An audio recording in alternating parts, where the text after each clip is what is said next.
Começando já falando da vida, né? Cuidar da saúde é a gente cuidar da vida. Eu acho interessante, minha gente, porque viver, desde quando nós entramos no processo da vida, de alguma maneira nós também começamos a morrer. Porque no avesso da vida, há sempre um processo de morte. À medida que a gente vai vivendo, nós vamos diminuindo a nossa experiência no tempo. Não é assim? Hoje nós já estamos um dia mais próximos da nossa morte. Mas que isso não seja um motivo de pessimismo nem de desespero para a gente, né? Mas é inegável. Hoje você está um dia mais próximo da sua morte. Pensar na vida assim com esses avessos é importante. Saber que hoje a gente viveu intensamente, mas no avesso deste viver intensamente já há um processo de morrer. Mesmo porque a gente sabe que depois dos 40, né, a gente vive um processo de declínio. Aquilo que você teve no ápice, a sua juventude, a sua força física, a sua disposição física, ela começa a ter processo de declínio depois dos 30, um pouco, depois ela acelera um pouquinho mais depois dos 40, a gente até brinca, né? Se você quer emagrecer, tem que aproveitar se você está antes dos 40, porque depois o metabolismo vai ficando mais lento. O que é o metabolismo? É o nosso funcionamento. A gente vai ficando mais lento à medida que a gente vai vivendo. O organismo vai pedindo calma. Mas viver intensamente é, antes de qualquer coisa, não limitar a nossa experiência de vida à nossa biologia. O corpo adoece, o corpo vai viver o seu processo de decadência natural, claro. Todo mundo vai envelhecer. Uns envelhecem um pouco melhor por causa das escolhas que fizeram, por causa da maneira como se cuidaram, né? A qualidade da nossa velhice está diretamente ligada à maneira como nós escolhemos viver. Mas a gente não está falando só de vida biológica, desse corpo que anda. Nós estamos falando daquilo que na vida a gente não sabe dar nome. Nós estamos falando daquilo que é vivo em nós e que nós não podemos localizar, por exemplo, com os exames que a gente faz. Estou aqui fazendo exames. Vamos identificar se o corpo está bem. Mas existem situações na nossa vida que os exames não podem mostrar. Não é verdade?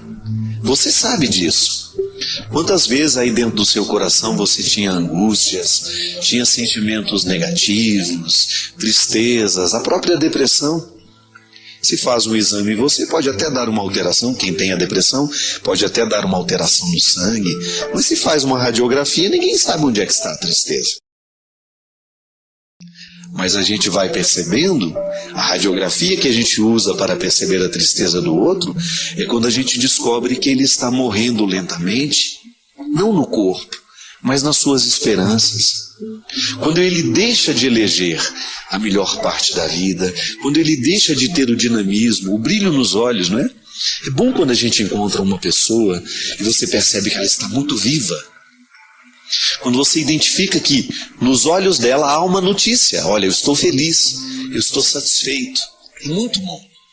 Muito bom quando a gente encontra as pessoas que a gente ama, sobretudo, e você percebe que elas estão confortáveis em si mesmas.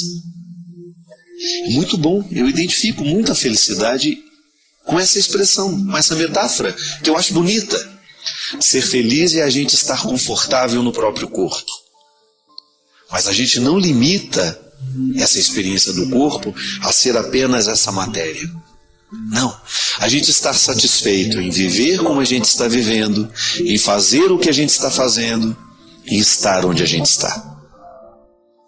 Essa felicidade que não é utópica. Essa realização humana que nos identifica o tempo todo como, né, alguém que está dando conta da existência. Viver bem. Essa é a proposta de Jesus. Eu não tenho dúvida disso. Quando Jesus entra na nossa vida, Ele entra para qualificar o nosso jeito de viver. É por isso que nós chamamos a mudança de conversão. Por quê? Antes eu estava num jeito antigo, que estava me adoecendo, que estava matando as minhas esperanças. Antes eu tinha um jeito de ser que, quem sabe, não contribuía muito para a minha realização humana. E de repente, ao ouvir a palavra de Jesus, eu me sinto motivado a mudar. E porque estou motivado a mudar, Deus começa a ter chance na nossa história. Ter chance na minha vida, ter chance na sua vida. E é por isso que eu acho muito saudável quando a gente tem os momentos de crise. O que é a crise? É o momento em que você descobre que você não está confortável em si mesmo. E aí, o que você faz? Você tem duas possibilidades. Ou você se rende à crise e vai ficar deprimido, depressivo e vai ficar angustiado, ou você aproveita o impulso criativo que a crise lhe oferece. Crise vem da palavra crisol. O que era o crisol? O lugar onde passava o ouro para fazer a purificação. Então nós também precisamos purificar o que a gente é, para que a gente não se perca nos acidentais. Você observou quanto tempo na vida a gente perde com os acidentes? Tanta coisa é essencial. O essencial vale a pena você se ocupar. Os acidentais da vida eles fazem parte, mas o essencial é o fundamental. Muitas vezes nós nos ocupamos daquilo que verdadeiramente não importa, pode passar sem. Mas deixamos de colocar a nossa intenção e o nosso empenho naquilo que verdadeiramente faz a diferença. E às vezes a gente perde muito tempo na vida, a gente morre aos poucos, por quê? Não no corpo. Morre nas esperanças, morre nos sonhos, porque nós deixamos de cuidar do essencial. E hoje eu tenho um texto aqui que vai nos ajudar a pensar um pouquinho mais sobre essa história de morrer antes da hora, de morrer lentamente, não no corpo, mas nos sonhos e nas esperanças. Porque morrer no corpo é natural da vida. Morrer nas esperanças não. A gente encontra pessoas no leito de morte, prenhe de esperanças, cheia de esperanças, grávida de sonhos. Não é bonito isso? A gente viver grávido de sonhos, grávido de esperanças. Tem até uma idade avançada, mas você olha para aquela pessoa, ela é portadora de uma vivacidade invejável, que às vezes numa pessoa de 18, 20 anos a gente não encontra. O que é isso? É a vida que não pode ser radiografada.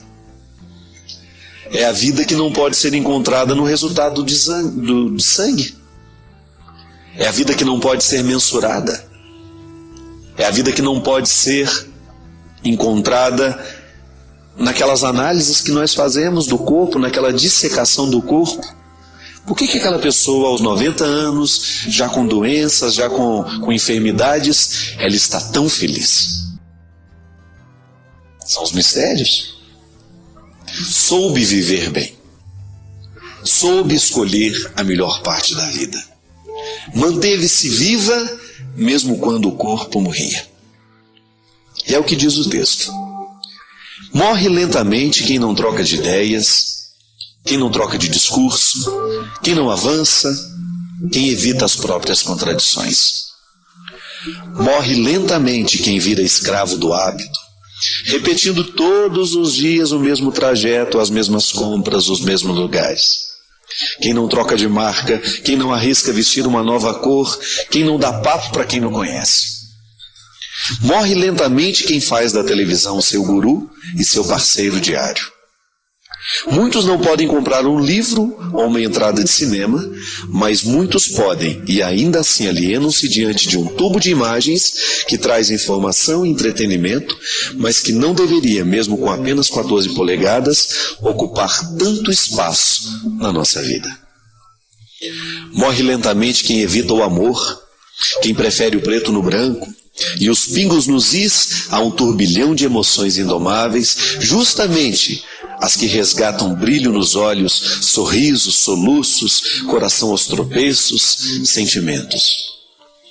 Morre lentamente quem não vira a mesa quando está infeliz no trabalho, quem não arrisca o certo pelo incerto atrás de um sonho, quem não se permite uma vez na vida fugir dos conselhos que muitas vezes nos amarram. Morre lentamente quem não viaja, quem não lê, quem não ouve música, quem não acha graça de si mesmo, quem não ri dos próprios defeitos. Morre lentamente quem destrói o seu amor próprio. Pode ser depressão, que é doença séria e requer ajuda profissional. Então fenece a cada dia quem não se deixa ajudar.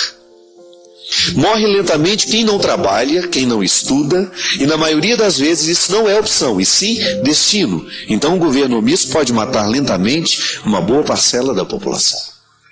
Morre lentamente quem passa os dias queixando-se da má sorte ou da chuva incessante, desistindo de um projeto antes de iniciá-lo, não perguntando sobre um assunto que desconhece e não respondendo quando lhe indagam o que sabe. Morre muita gente lentamente, e esta é a morte mais ingrata e traiçoeira, pois quando ela se aproxima de verdade, aí já estamos muito destreinados para percorrer o pouco tempo restante. Que amanhã, portanto, demore muito para ser o nosso dia, já que não podemos evitar um final repentino, que ao menos evitemos a morte em suaves prestações. Repito, já que não podemos evitar um final repentino, que ao menos a gente evite a morte em suaves prestações. Lembrando sempre que estar vivo exige um esforço bem maior do que simplesmente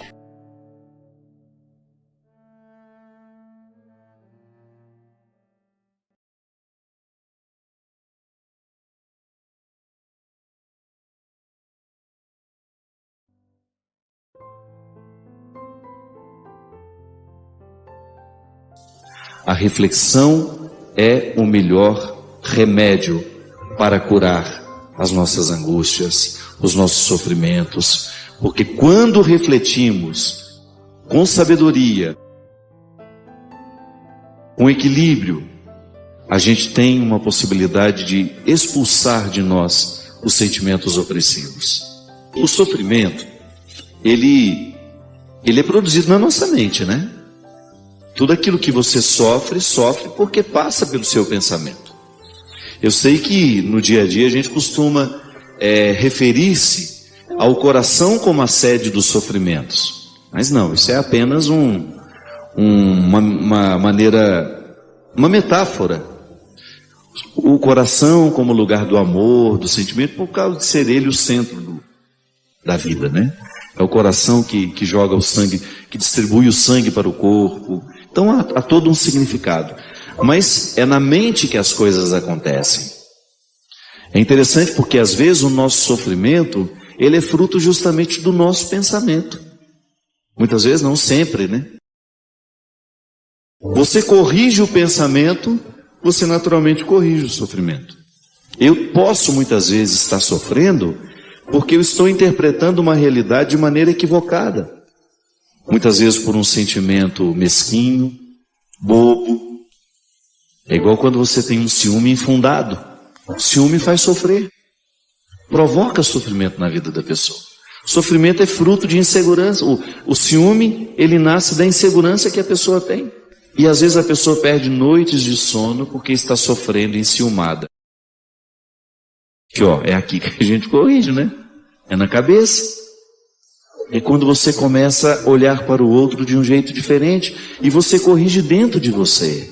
E vai fazendo esse movimento bonito. Corrijo dentro de mim, naturalmente corrijo a maneira como lido com o outro. É na transformação das nossas mentes, é a partir da transformação da mente que nós podemos ser de fato cristãos. É a mentalidade que me move. Então é na nossa mente, é na nossa cabeça que todas as transformações podem acontecer. E é preciso estar muito atento para que essa mentalidade também passe pelo crivo do sofrimento. A gente começou falando, né, do Getsemane, esse momento da purificação de Jesus. A gente dizia que o Getsemane é aquela pedra que vai esmagar a oliva para que ela libere o azeite. A minha mente precisa passar pelo processo da purificação. E a gente não cresce, a gente não fica mais justo na alegria, a gente fica mais justo no sofrimento, quando você precisa encarar as suas desonestidades pessoais. Porque todos nós somos vítimas de nós mesmos. Todos nós carregamos este peso de nem sempre fazer o bem que a gente sabe que deve fazer. Então eu vou vivendo essa purificação, vou transformando o meu coração, a minha mente, à luz desse evangelho que me é exigente, que me exige mesmo diariamente. Então é interessante quando você olha para o que lhe faz sofrer, você vai identificar um jeito de pensar as coisas. E quando você se dispõe a modificar a maneira como você pensa as coisas, você inicia um sofrimento purificador, que vai lhe arrancando daquele processo opressivo que até então você estava. Uma pessoa que é movida pelo ciúme, ela não tem paz.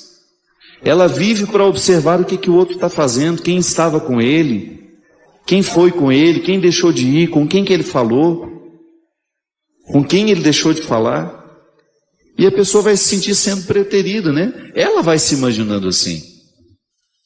A partir do momento que ela pensa, não faz sentido eu pensar assim. O outro tem o direito de ter a vida dele, e eu estarei ali, eu participarei de acordo com a minha possibilidade e com a abertura que eu posso alcançar. Agora, quando eu percebo que o meu pensamento é capaz de me libertar das minhas angústias, você ganha um grande aliado, que é a reflexão. A reflexão é o melhor remédio para curar as nossas angústias, os nossos sofrimentos, porque quando refletimos com sabedoria, com equilíbrio, a gente tem uma possibilidade de expulsar de nós os sentimentos opressivos. Dá certo, viu? Eu sei que pensar ultimamente tem sido difícil, porque a gente chega tão cansado em casa, a gente vive com tanta correria, que nem sempre nos é possível parar, fazer uma reflexão da vida, ou fazer uma oração que lhe faça refletir a vida. Porque às vezes a gente vai para a oração, mas a gente vai com tanta coisa para pedir, que não sobra tempo para refletir. Volto a dizer, o contexto dos acontecimentos precisa nos ajudar a pensar a vida. Então você olhar as realidades com mais parcimônia, com mais paciência, com mais calma. E você tendo a oportunidade de arrancar do coração e da mente tudo aquilo que está sendo opressivo na sua história. Eu particularmente penso que quanto mais a gente traz a reflexão para a nossa vida, mais a gente vai ficando libertado. Jesus dizia isso, né? Conheceis a verdade e a verdade vos libertará. Qual é essa verdade? Como é que nós chegamos ao conhecimento da verdade? Mergulhando em nós mesmos. Se você quiser conhecer a verdade, você tem que mergulhar em si mesmo. É aqui dentro que tudo está revelado. Quando eu começo a ter o conhecimento do meu funcionamento, eu deixo de ser alheio a mim mesmo. Aí eu começo a lidar melhor comigo. É interessante, minha gente. Também muitos dos nossos sofrimentos nascem e são mantidos porque a gente não sabe lidar muito bem com a gente. Passamos às vezes uma vida inteira, né? Sem se aventurar. A gente passa a vida sem se aventurar na experiência do autoconhecimento. A gente vive para fora demais. A gente vive o tempo todo para fora, para fora, para fora. Isso vai nos tornando pessoas fúteis, sem consistência. E é tão triste isso, quando você percebe que está lhe faltando consistência. Que quando nos falta consistência, a gente não para em pé. Jesus deu conta de viver o Getsemane dele, apesar do sofrimento, Apesar de ter achado difícil, a Sagrada Escritura nos diz isso, ele deu conta por causa da consistência humana que ele alcançou ao longo da vida. Jesus não brincou de ser gente. Ele levou a sério a possibilidade de ser o filho de Maria, de ser o filho de José. Ele enfrentou a sua humanidade. Lapidou diariamente essa humanidade. Ou você acha que ele não teve as mesmas dificuldades que nós? Claro que teve. Ele também perdeu a paciência. Ele também experimentou a intolerância. Nele, claro. Mas foi ali, lapidando, entrando em consonância com a essência divina que lhe era inerente.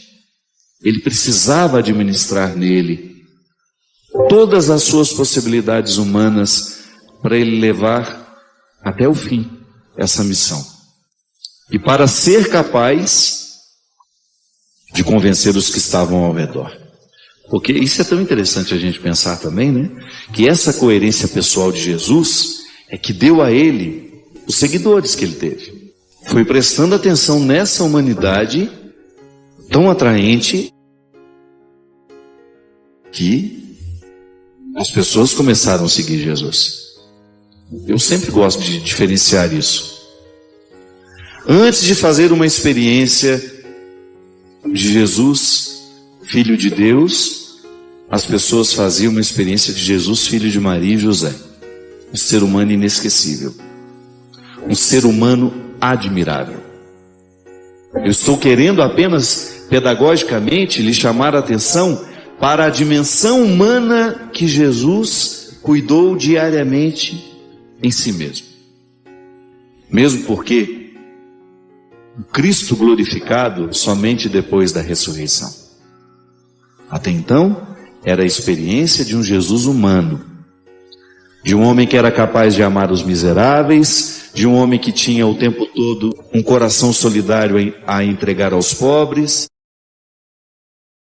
de um homem que era capaz de se aproximar dos leprosos, das prostitutas, dos ladrões, que tinha palavras bonitas, transformadoras, que tinha um discurso atraente, porque apresentava uma nova maneira de ver o ser humano e Deus, e tinha uma maneira diferente de interpretar o ser humano na relação com esse Deus.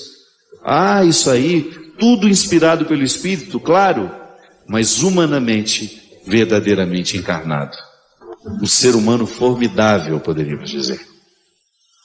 Um ser humano com coragem, um ser humano com determinação, que fez da sua oportunidade humana uma experiência divina. Porque eu vivo aqui o mesmo desafio. Eu também tenho a filiação divina. Claro, diferente de Jesus, mas eu estou mergulhado pelo meu batismo nele, você também está. Então nós temos a oportunidade de viver também esse aprimoramento humano, claro, com mais esforço, porque eu sou pecador, você também, mas nós somos auxiliados pela graça divina. O Cristo glorioso está manifestado em mim, concedendo-me diariamente coragem e força, graças, para que eu tenha condições de vencer o pecado que me habita, que me puxa, que me arrasta. E aí, o sofrimento se torna para mim uma oportunidade de aprender essa força, essa dinâmica que fez Jesus ser tão atraente no seu tempo. Sim, porque nós precisamos ser cristãmente atraente aos que nos observam. A vida cristã que nós praticamos precisa ser atraente aos outros. E será atraente à medida em que ela for consistente, quando ela não for da boca para fora, quando ela for um valor internalizado em nós. Quando ela for de fato uma maneira de pensar, um jeito de ser, que nos leva adiante, que nos faz estar no mundo e para o mundo, com a mesma missão que Jesus esteve. Claro, nós somos muito limitados, mas foi Ele mesmo que nos disse que nós podemos fazer as mesmas coisas que Ele fez. Nós também podemos expulsar o demônio do mundo, nós também podemos expulsar a injustiça do mundo, nós também podemos proclamar a verdade e estabelecê-la como uma regra de vida. Basta a gente ter disposição de sofrer toda vez que for difícil ser assim. Não ter medo do sofrimento que nascerá desta opção cristã. Sim, para eu ser cristão, eu preciso sofrer diariamente os desafios da vida cristã. Ah, mas o fruto é muito bom, porque a gente se torna uma pessoa muito melhor a partir dessa luta. Eu desejo que você, nas suas lutas, você tenha sempre o direito e a possibilidade de retirar os seus excessos, para você ter diante dos seus olhos a sua verdade fundamental, sem exageros, só você. E a partir disso, você reencontrar o caminho da vida. Obrigado pelo seu carinho, pela sua atenção, e que Deus abençoe muito você. Que Deus derrame sobre o seu coração, sobre a sua casa, sobre a sua vida, a disposição que caracterizou o coração de Nossa Senhora, para que, exemplo dela, a gente também possa ser um cristão de verdade, levando sempre Jesus no colo, para apresentá-lo àqueles que ainda não o conhecem. Derrame sobre nós a bênção do Deus Todo-Poderoso, Pai, Filho e Espírito Santo.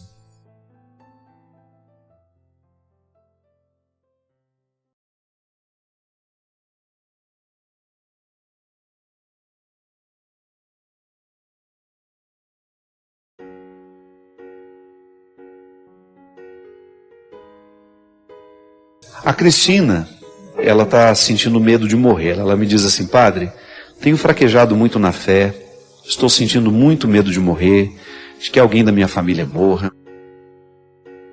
E vou tentar explicar. O motivo foi o falecimento da minha sogra. Depois da morte dela, padre, eu não tenho conseguido vencer esse pânico. Eu sempre imagino que vai morrer alguém da minha casa, sempre fico com pensamentos obsessivos, pensando que nada mais vai existir depois da morte, que tudo isso aqui é em vão. E me angustia demais olhar para as pessoas que eu tenho e pensar que eu posso perdê-las a qualquer momento. O que eu posso fazer, padre? Minha filha, eu não sei quanto tempo tem que a sua sogra morreu, mas a gente sempre passa por um processo assim, toda vez que a gente perde alguém. É natural que na nossa vida a gente sinta medo de perder quando perdeu. É como que se aquela perda abrisse os nossos olhos para que nada é eterno, de que a gente perde sim, o tempo todo alguém vai morrer, o tempo todo nós vamos ter de lidar com o limite.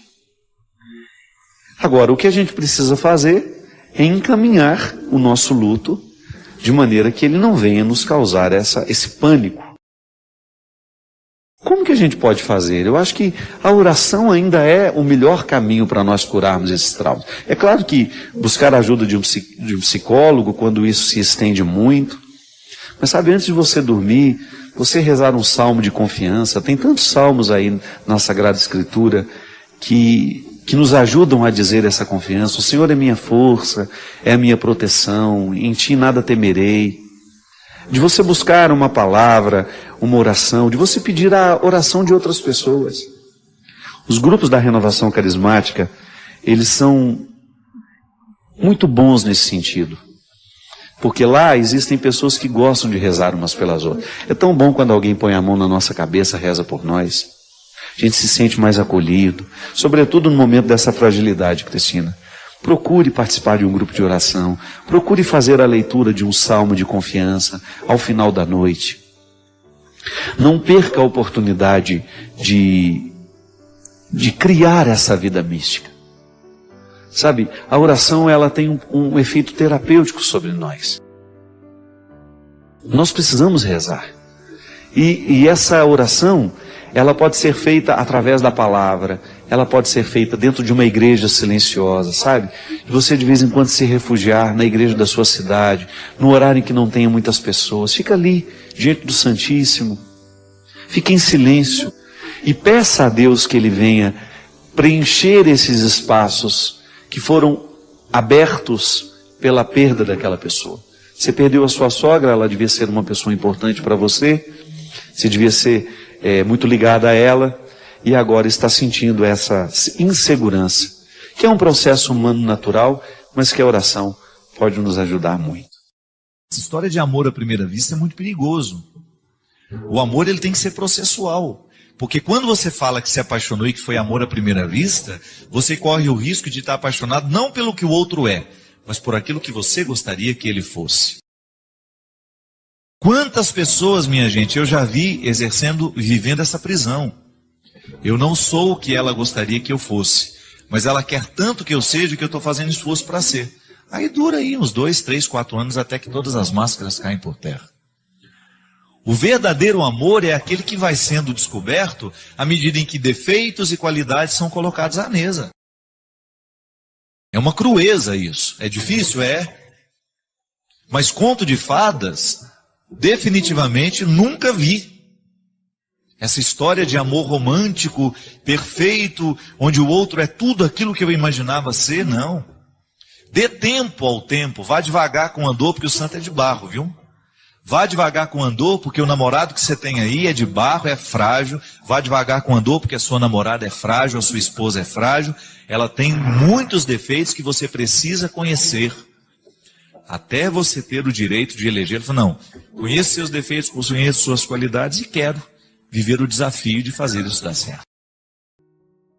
As prisões afetivas nascem das nossas expectativas. Então, muitas vezes, nós aprisionamos o outro nas nossas expectativas. E por que depois a gente não consegue se livrar? Porque você também não consegue livrar-se da ilusão que você criou para ele. Sabe como é que uma pessoa se recupera disso? Quando ela tem coragem de reconhecer, eu não perdi tanto assim.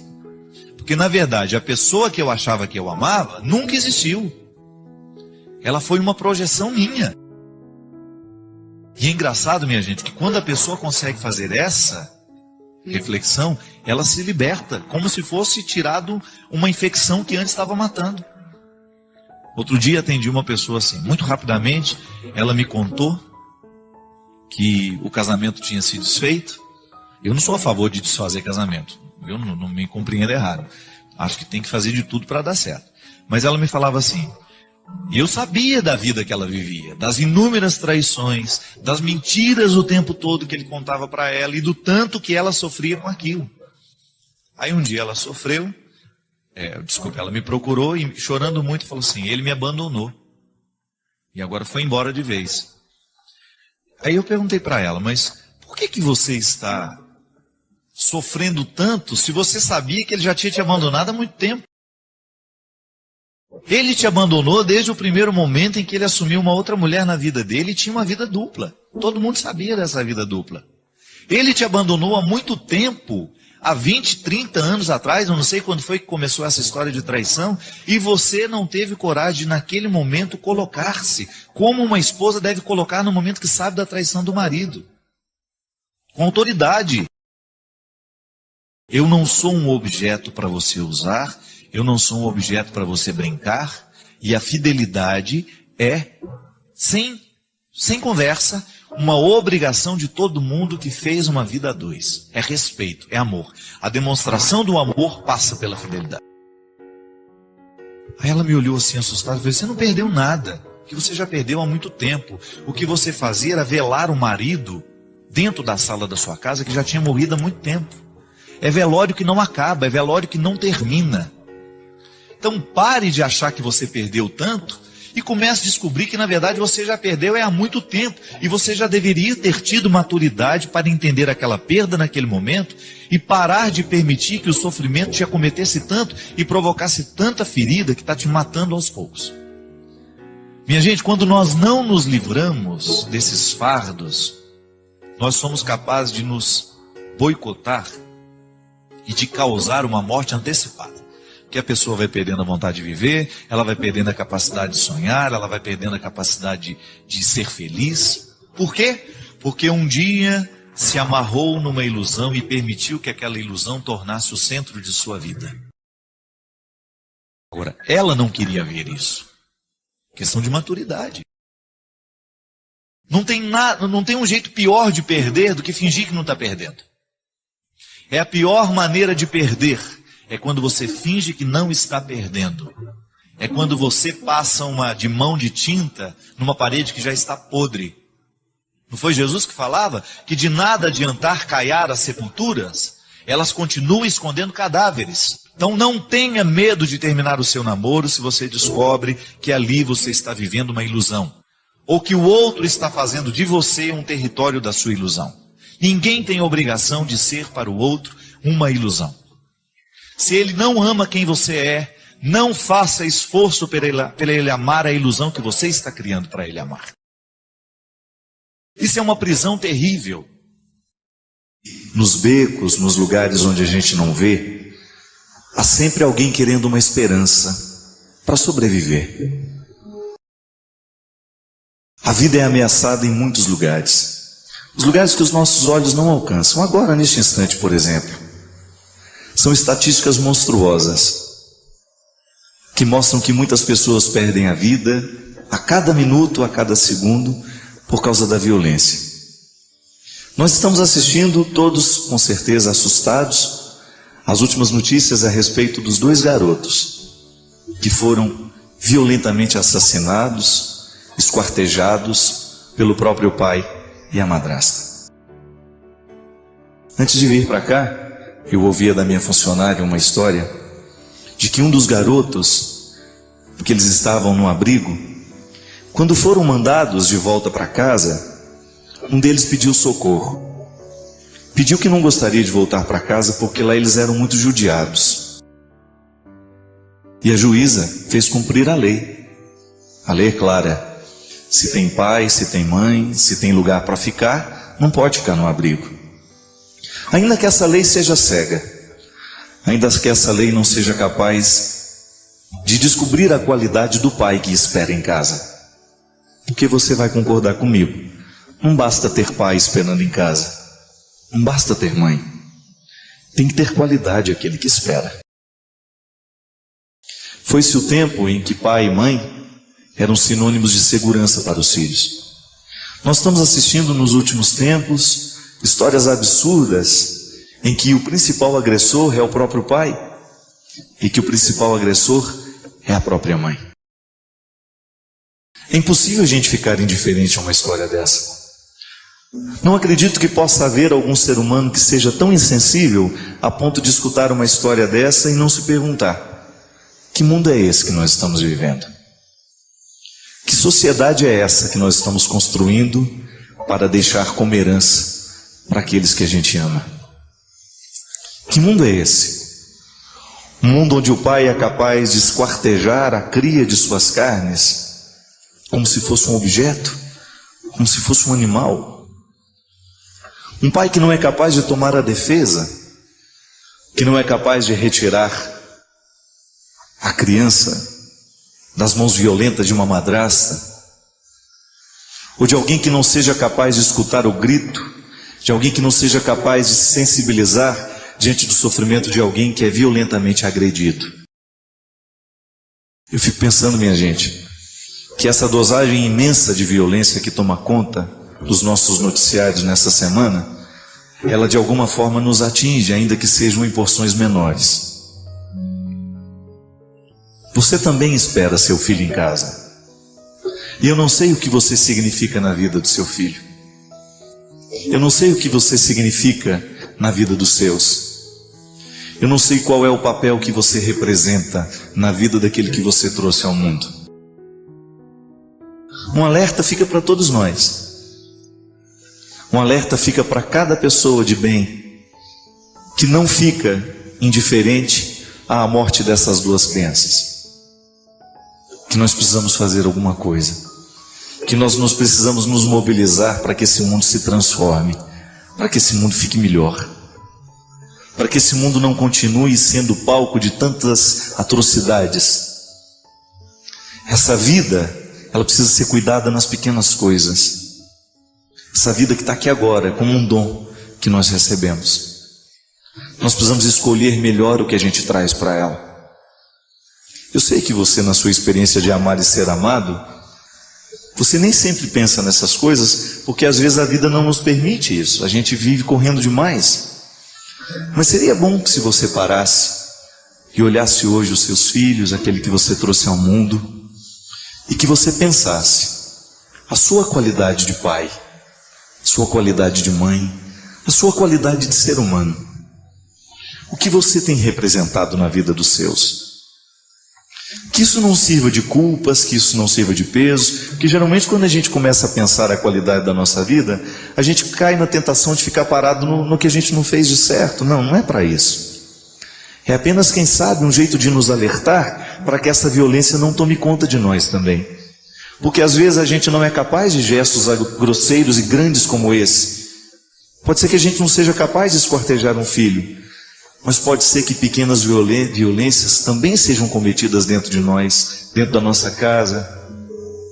Um jeito estranho de amar, um jeito estranho de ter as pessoas do nosso lado, e que, quem sabe, diante da tragédia dessas duas crianças, isso poderia mudar um pouco o nosso jeito de olhar para as coisas. Pudesse, quem sabe, modificar o jeito como nós olhamos para as pessoas que nós amamos, o jeito como nós olhamos para os filhos que nós colocamos no mundo, o jeito como nós olhamos para a nossa casa, para a nossa família, para tudo aquilo que a gente é, para tudo aquilo que a gente ama.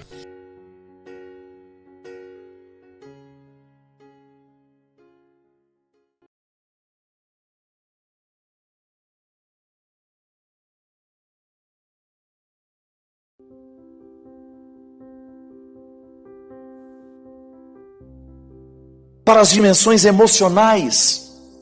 Por que nós também não identificamos essas indigências que não podem ser mensuradas? Eu não tenho como medir o tanto que você é ciumento. Mas isso é indigência. Porque o ciúme lhe coloca numa situação desfavorável diante de si mesmo. Você perde a paz, você perde o sossego. Nenhuma relação é saudável quando o ciúme, esse sentimento de posse, está perpassando o caminho dos dois, ou o caminho entre mãe e um filho, entre um filho e um pai. O ciúme estabelece-se onde existe gente. E sem medo de errar, todos nós temos uma dose de ciúme. Eu não tenho ciúme de ninguém. Mentira. Além de tudo, é mentiroso. Porque no fundo tem. É porque talvez você esteja confortável emocionalmente. Passe por um processo, por uma ameaça de perder para você ver. Quando nós estamos no conforto da emoção, é natural que a gente não reconheça que tem ciúmes. O desconforto é que vai mostrar onde é que está a sua fragilidade. Aí tudo bem, não é nenhum problema você reconhecer que é tendencioso a sentir o ciúme, a querer o outro para você. Tá bom, mas essa indigência precisa ser trabalhada. É empenho. Qualifica o ser humano quando ele se dispõe a viver esse empenho diário de ir melhorando o que ele tem, o que ele é, o que ele pode, o que ele não pode. À medida em que eu vou tomando conta de tudo aquilo que me faz ser quem eu sou, eu vou assumindo mais autonomia, eu vou ficando mais livre. Tudo bem, os ateus e os cristãos estão no mesmo patamar de luta. Ninguém está dispensado. O ser humano, se ele não se empenha em superar as suas mazelas, ele nunca vai viver a condição de pessoa. Ele se limita a ser um indivíduo que muito pouco pode oferecer a si mesmo. Tá bom, estamos com esse desafio. Não deve ser uma visão pessimista. Nós aqui, quando assumimos essas duas indigências, a indigência física e as indigências interiores, da vida interior, que refletem nas dimensões morais, nas questões afetivas, nas questões espirituais, nós então estamos diante de um campo a ser trabalhado. E o primeiro passo, eu até quis anotar aqui. O primeiro passo que eu preciso estabelecer para mim é o conhecimento da misericórdia. A misericórdia de Deus é a misericórdia que vai me dar condições de fazer uma experiência positiva do meu limite. Porque quando eu sou exposto ao meu limite, eu tenho duas possibilidades. Eu o compreendo de forma positiva como um sinalizador que vai me ajudar a passar pelos caminhos difíceis e chegar ao meu lugar, ou eu compreendo como algo feio, triste, que eu tenho vergonha. É a cultura da rejeição. Quantos de nós fomos traumatizados quando nos expomos miseráveis a alguém? Quantos de nós aqui criamos uma rejeição interior por nós mesmos? Porque aquilo que você oferecia de si mesmo não bastava para alegrar o outro. E quando nós somos crianças, nós ainda não temos maturidade para poder dizer: eu não tenho obrigação de te fazer feliz. Isso é com o tempo que a gente vai ficando livre disso. Não é assim? Só o tempo vai nos amadurecendo para perceber: olha, se você gosta de mim, que bom. Se não, há bilhões e bilhões de pessoas no mundo que você possa gostar. Eu não tenho que me adequar ao que você quer para ser querido por você. Uma criança não tem essa maturidade. Uma criança sofre naturalmente a imposição dos olhares que tomam conta dela. Porque ela está experimentando duas indigências. E uma mais prevalecente, que é a indigência física. É impressionante a nossa dependência de pai e mãe. Como nós precisamos que vocês gostem da gente. Chega a doer. E às vezes você não gosta daquilo que eu verdadeiramente mostro para você. O seu olhar me reprova. E eu não estou lhe mostrando alguma coisa que eu não sou. Eu estou lhe mostrando o ser limitado que sou naquela hora. E aí os traumas são estabelecidos em nós. O trauma não é outra coisa senão o momento em que nós oferecemos só o que podemos oferecer. E aquilo que oferecemos não é o suficiente para aquele que recebe. Então crio dentro de mim uma indisposição a essa verdade. Então eu começo a fingir. Finjo que sei. Isso na sala de aula é tão presente, não é? Tem professoras aqui? Tem? Vocês sabem do que eu estou dizendo? Aquela pergunta fatídica depois que uma professora de matemática explica a equação, aquela equação complicada para papá. Entenderam? E olha para trás. Aí você é doido para falar que não é a maioria. Acabou, destruiu. Destruiu toda e qualquer possibilidade de você mostrar a sua fragilidade. Eu não entendi com a mesma rapidez que você. E tenho vergonha de dizer isso. Onde começou isso, minha gente? Com aqueles que tiveram a primeira ascendência sobre nós. Nós não somos por acaso. Em algum momento da vida a gente começou a se rejeitar porque o outro não aceitava o pouco que a gente poderia oferecer. E não é nenhum problema a gente ter tão pouco para oferecer.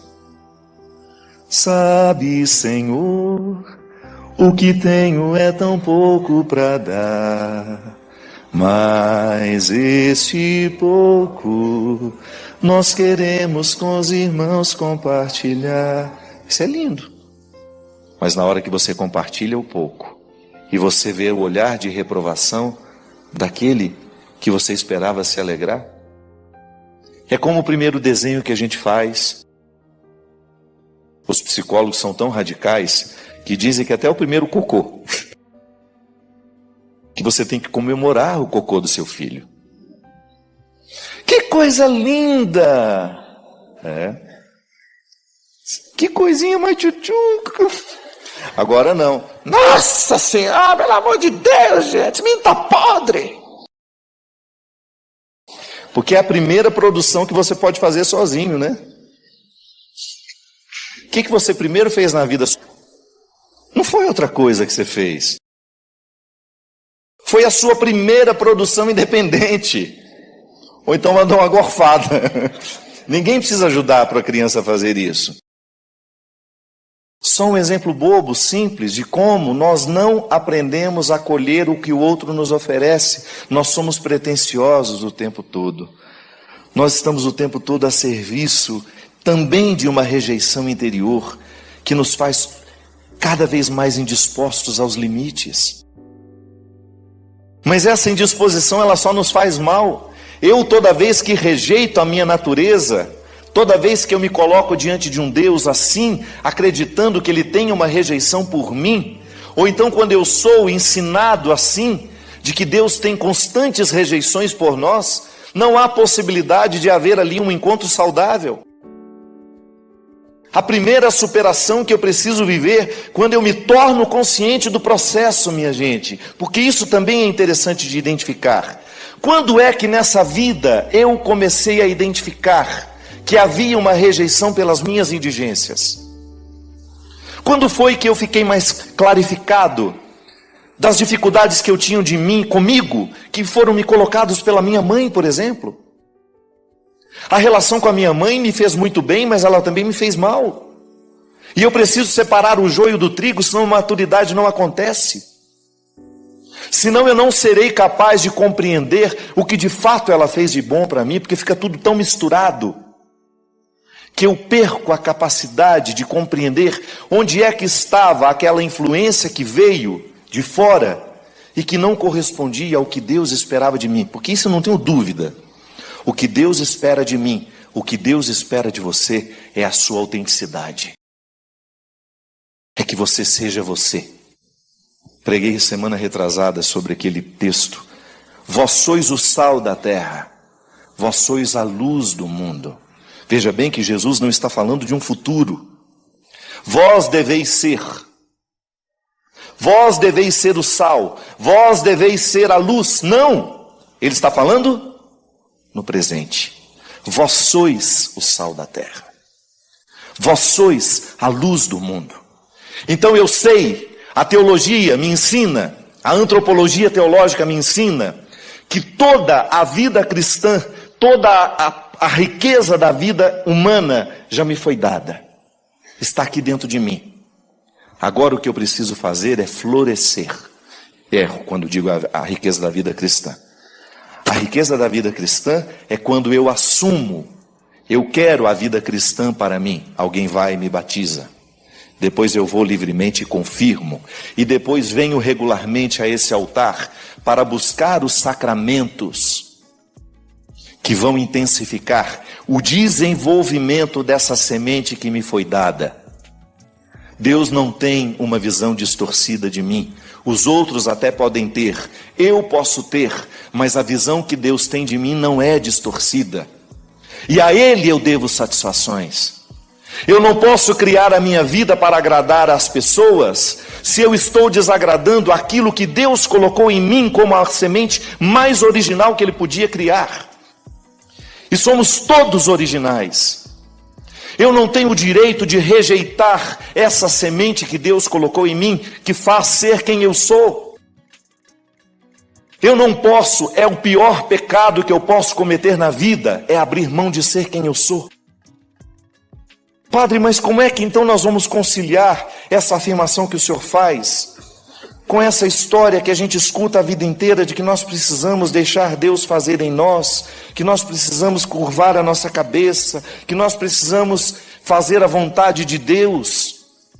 Pois é, compreenda isso da maneira como merece e precisa ser compreendida.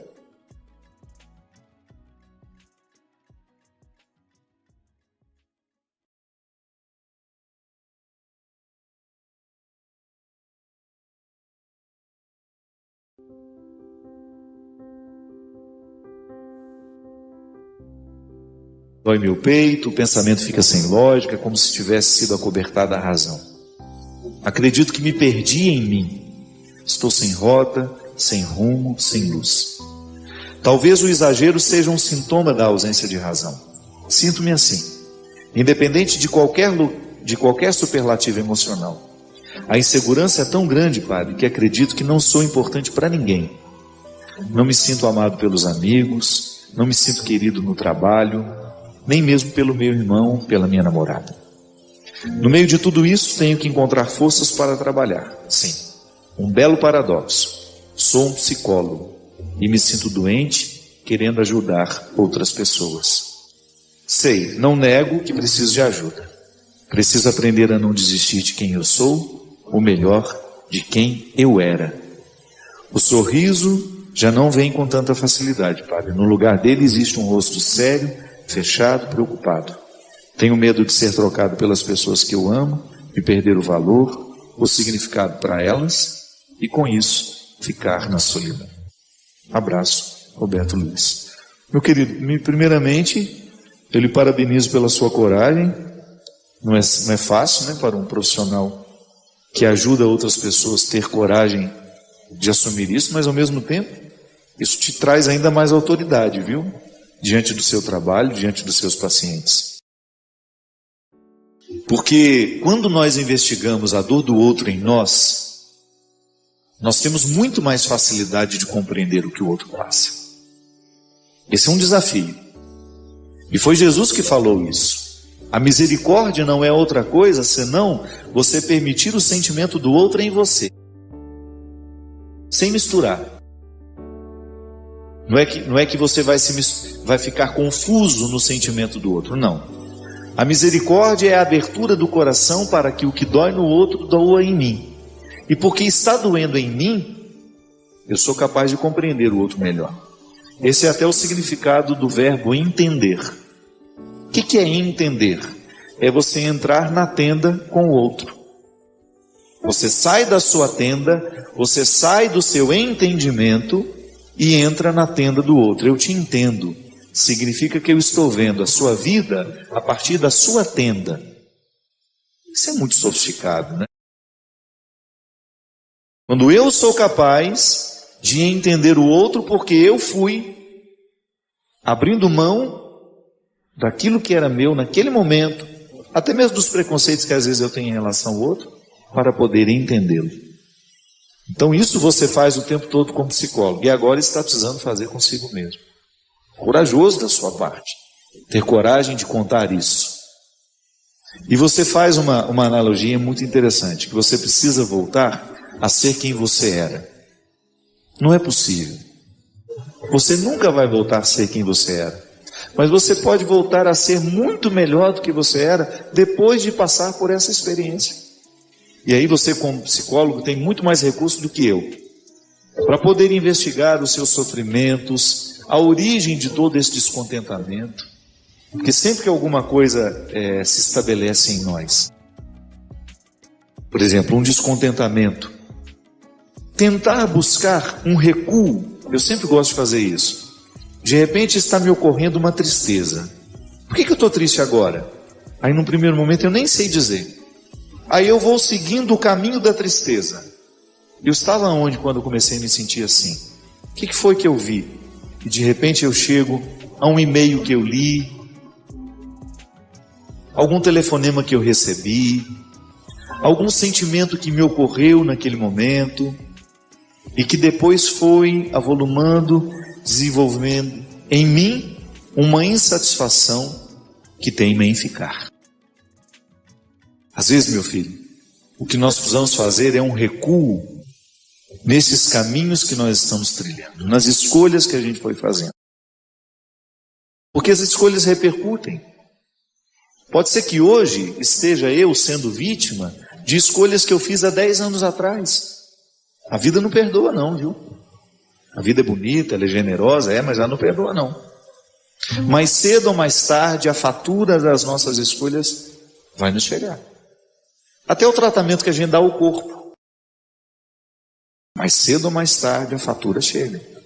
Chega através de uma enfermidade ou de uma pré-enfermidade. Quantas pessoas acordam para a necessidade de ter uma vida saudável porque receberam a fatura de uma pré-doença? É assim. Então, muitas vezes, a tristeza de hoje está associada a escolhas que a gente fez no passado e que a gente não corrigiu porque faltava consciência para isso. Então, é tão interessante a gente ter coragem de colocar a pauta na mesa, começar a perceber onde foi que nós estamos errando, onde foi que nós começamos a errar e nos acostumamos com o erro. É assim. Às vezes nós estamos acostumados com o erro. A gente deixou de se acusar. A gente perdeu a capacidade de perceber que nós estamos errados. E de repente, quando a gente para e é capaz de quebrar esse círculo vicioso, a gente respira profundamente, parece que a vida retomou inteira para nós.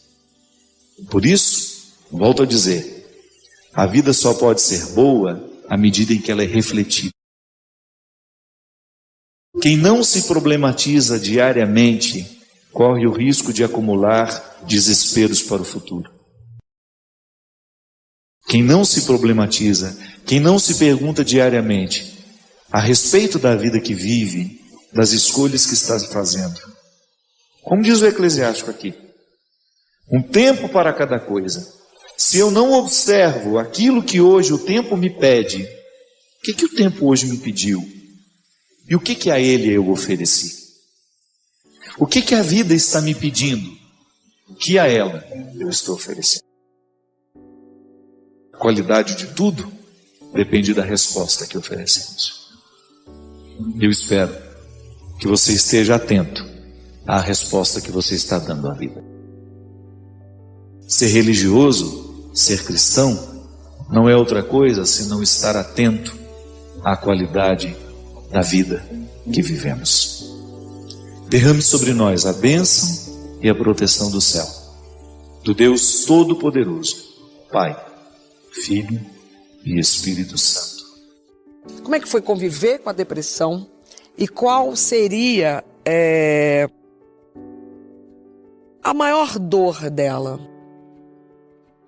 Primeiramente, eu precisei aprender a conviver com a melancolia. São processos muito parecidos, né? Mas melancolia não é patológica, não é um processo que precisa ser cuidado. Ele precisa ser assimilado, interpretado, faz parte da minha idiosincrasia ser melancólico. Só que eu tive fases suicidas, e muitas. A melancolia, em alguns momentos, ela foi extremamente penosa para mim, porque eu não sabia interpretar aquilo. Eu só percebia que existia uma sombra na minha forma de ver o mundo. E essa sombra continua até hoje.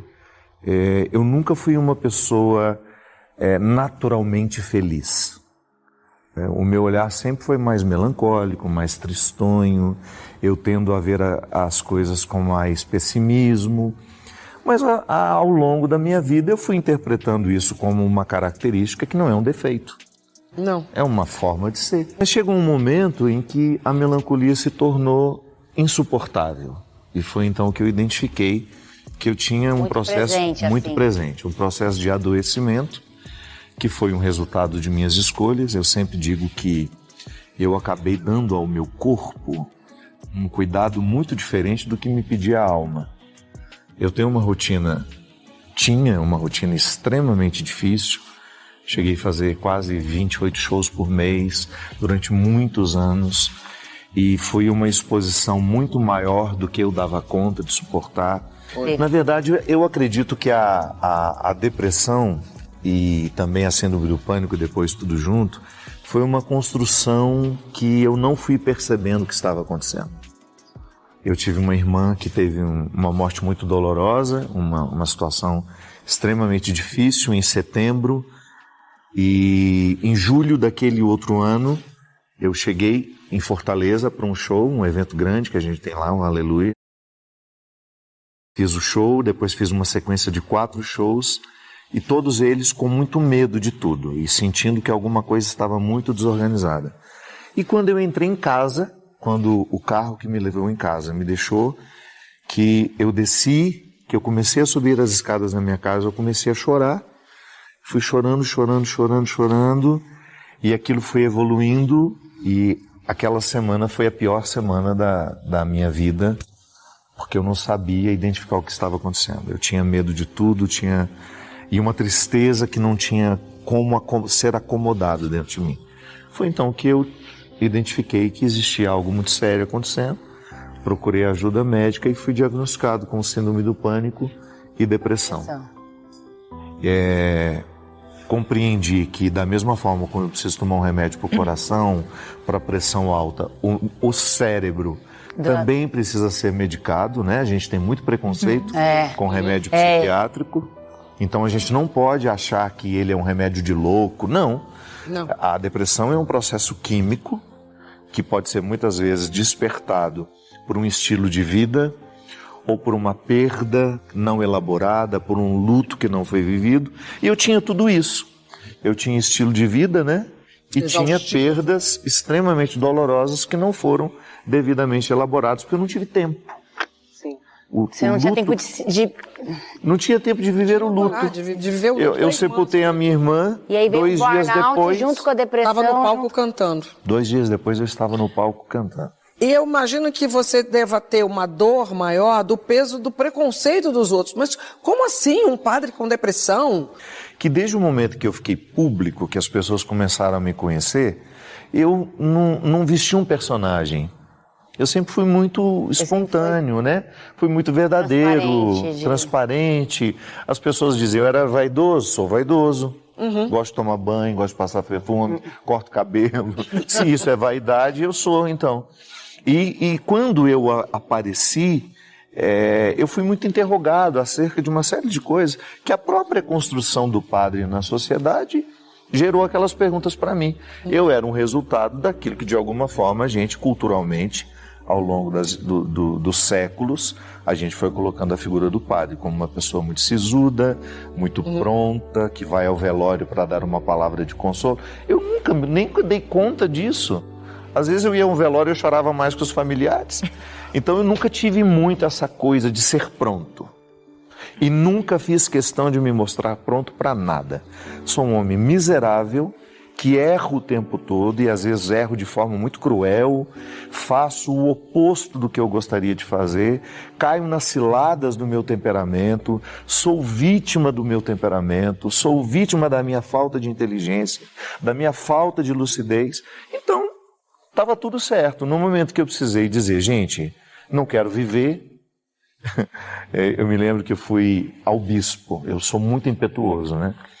E a primeira coisa que eu quis foi me livrar de todas as minhas responsabilidades como padre.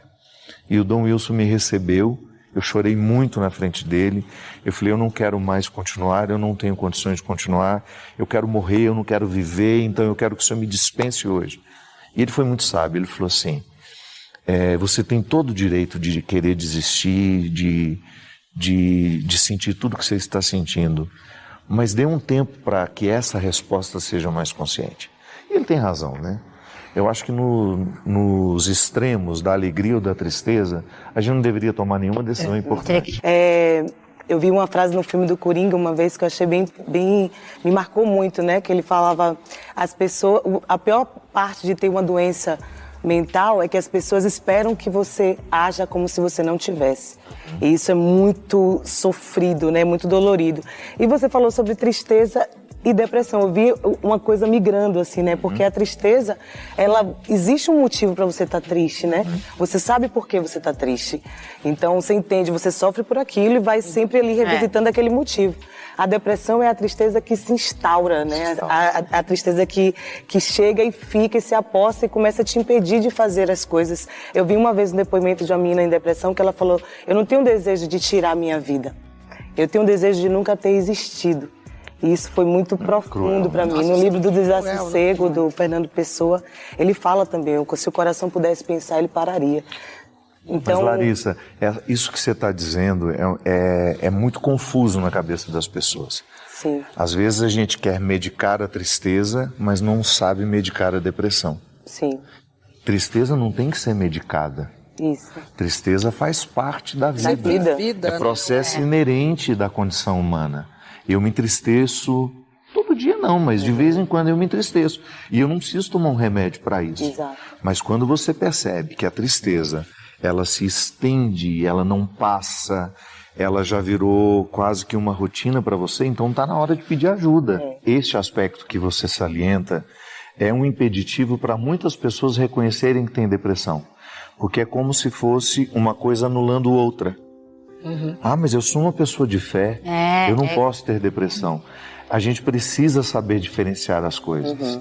Sim, a pessoa que tem fé também tem depressão. A fé não me impede de passar pelos processos humanos, pelos desequilíbrios humanos que nós construímos. A fé, ela pode me ajudar a superar.